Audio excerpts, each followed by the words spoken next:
What's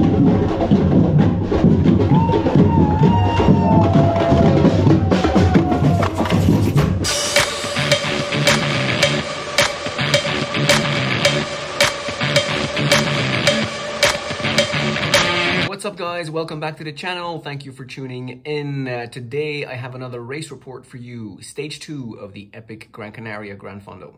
As you know or don't know, I very much enjoy traveling to, training for and participating in Gran Fondo events around the world. I created this channel to document how I go about doing all of that. If that sounds interesting to you, check out some of the other videos on the channel. If you think they are good, then consider subscribing. A little bit of context going into this one here. This particular Gran Fondo for me was very much a preparatory Gran Fondo. I traveled with the family to the islands of Gran Canaria to spend a good amount of time on the bike.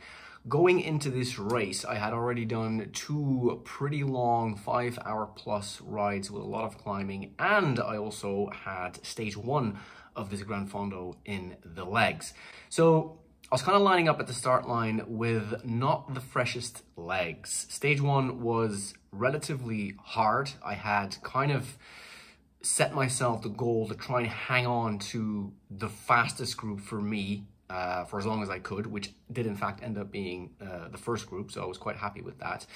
But towards the end of the stage, I was not able to hold the power that I would have wanted to hold. I was fading. Not massively, I didn't blow up, but the power kind of was dropping.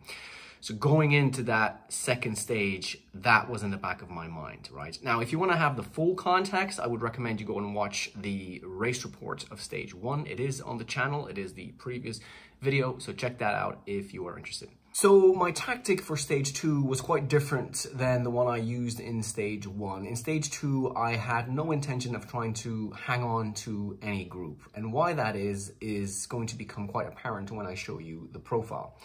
This event works around the concept of timed sections. In the first stage, there were 2 separate time sections. This one here, stage 2, only has 1 long 22-kilometer timed section going predominantly uphill.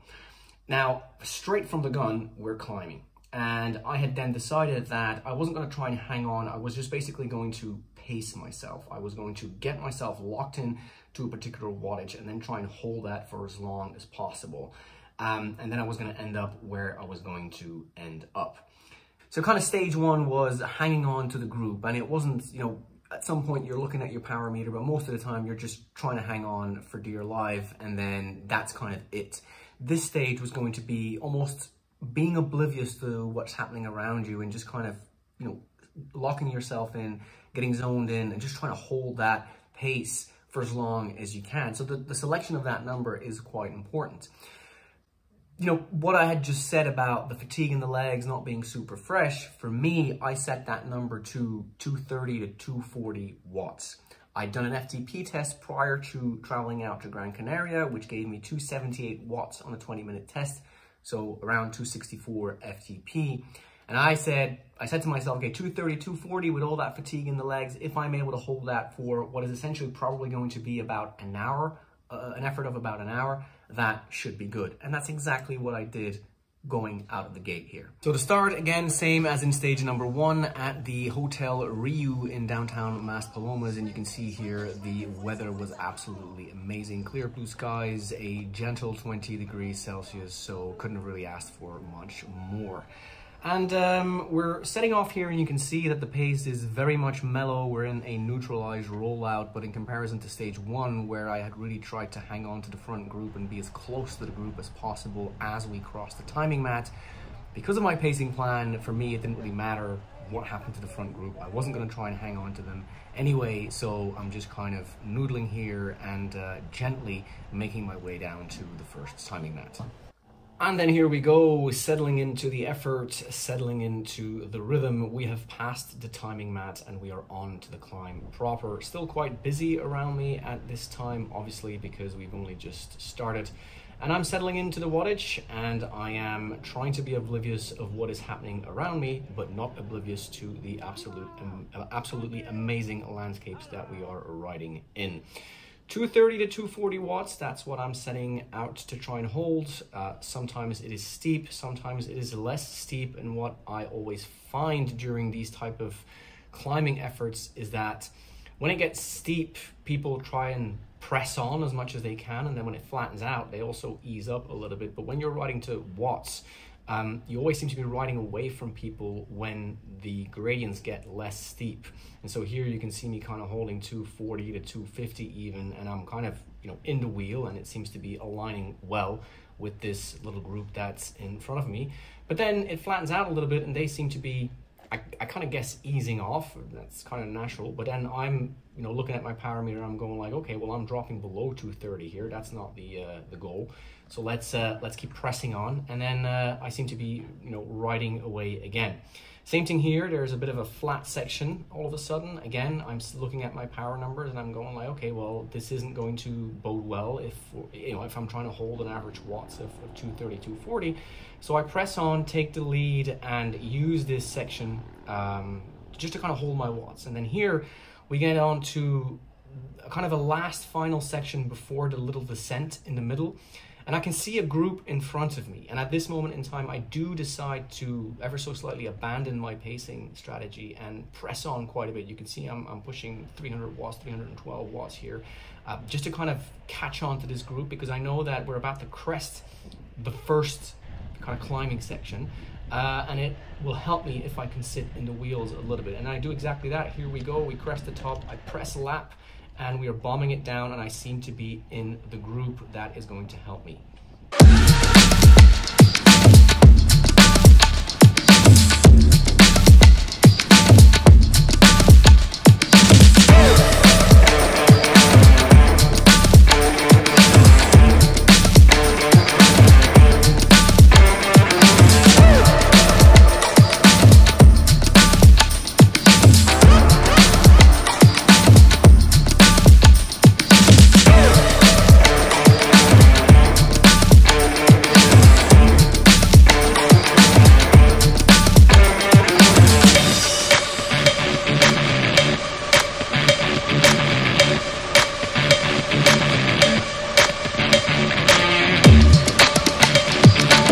What goes down must go up, at least in a climbing bike race. So after having been able to take advantage of a little bit of drafting on that downhill section, it is back to the effort, it is back in the zone, locking ourselves in yet again at the desired watts. So I'm feeling relatively good at this moment in time. I'm happy with the feeling. It's tough, of course it is, but I'm comfortable, as much as you can say that when you're climbing. And you can see a rider here dressed in green and yellow passing me by, and I spotted that rider quite a few times, and that's kind of typical in these climbing races. You do eventually end up riding around and close to people of the same level.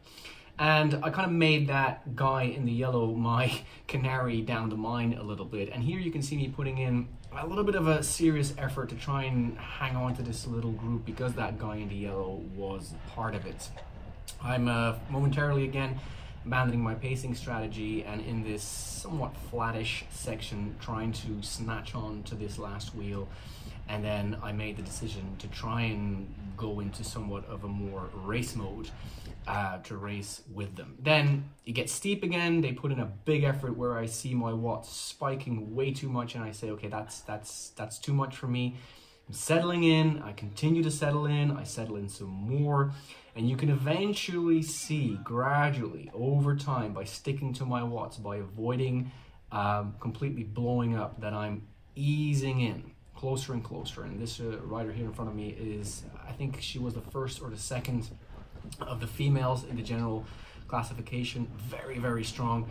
I sit on here for a little while, and I continuously keep seeing the rider in the yellow in front of me, all the while locking myself into the watts at 230, 240, because I kind of know that he's going to end up continuing to be around me, and if the plan goes well, maybe they will fade towards the end, and I will simply, quote unquote, end up riding away from them. And eventually it does start happening that way, in that I get closer, and then I'm able to stay on the wheel within my desired watt range. I'm then at some point realizing my desired watt range is starting to be a little bit too low, and I take the front. At this moment in the race, and it's a bit unfortunate I don't have a backwards facing GoPro, I am kind of leading a little group of 3 until at some point, merely and simply by sticking to my watts, they are dropped from my wheel and I'm continuing to merrily pedal along. The field, of course, gets more and more scattered, but I continue to be able to find some kind of people that I try and pick off, all the while being very adamant about sticking to my watts. I feel good because here I can take the inside of the turn, stand on the pedals. I'm not completely at my limit. I can settle straight back into 230, go past this rider. I take the inside again, a little bit of spike in power, and then I keep on putting down the power numbers that I have in my mind, and I keep on edging closer to the riders in front of me. I'm not surging here at this moment in time. I'm not jumping to the wheels. I'm just sticking to my effort, and little by little I am moving closer towards them. I'm moving closer towards the top as well. At this moment in time, I felt very good, and I realized I was actually on a very, very good day. 4K from the finish here, and one of those days where it hurts, but you're kind of almost enjoying the hurt because you know that you're happy and you're doing good numbers in comparison to doing bad numbers and being absolutely smoked and in the hurt locker. It's kind of funny, I guess. If you've had that feeling, you'll be able to kind of understand what I'm trying to say.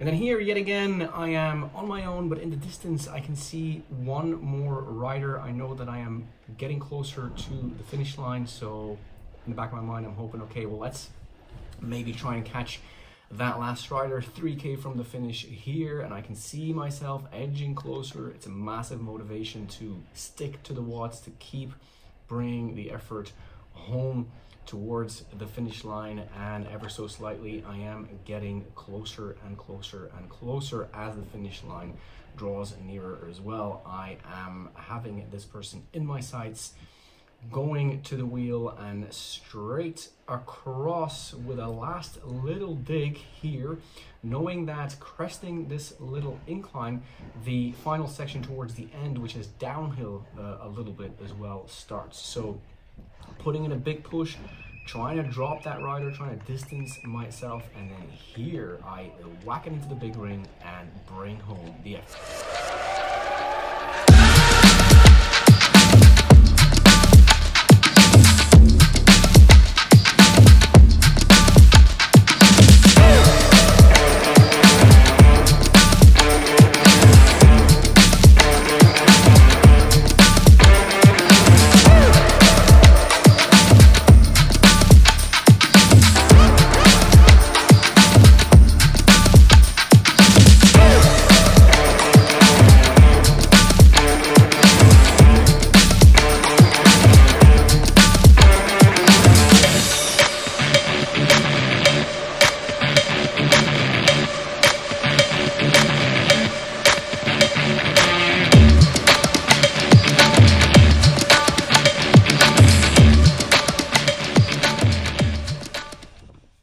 And that is a wrap on stage 2 of the Epic Gran Canaria, and a wrap on my first Gran Fondo race of the 2024 season.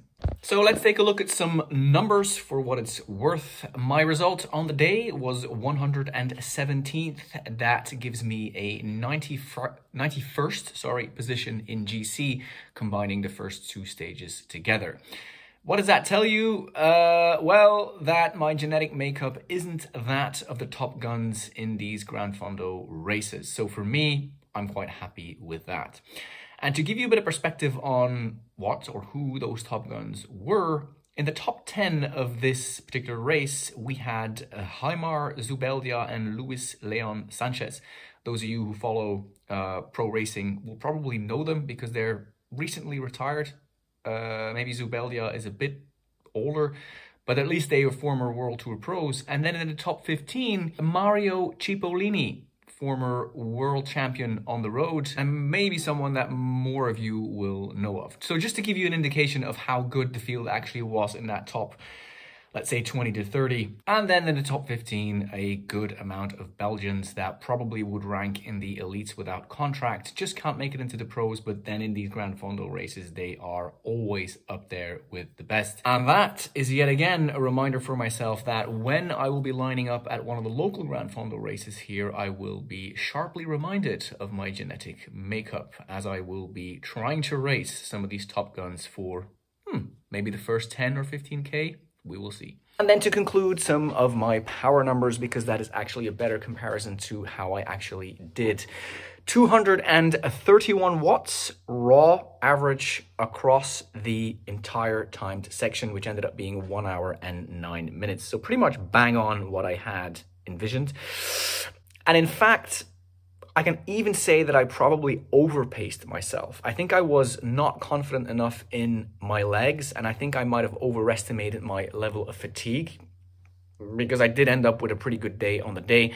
So I probably could have and should have been closer to 240 to 250, because I crossed the finish line and I had that kind of sensation of having something left in the tank. But then again, this was the first time I was kind of racing with that amount of volume in my legs, so I didn't really know what I could expect. Later on in the season, I will be doing more tapering, so I will be as fresh as I possibly can be for those races, so I won't really have to worry about that. And with that, all that's left for me to do is to thank each and every one of you for watching this video yet again. If you enjoyed it, a like would be very much appreciated.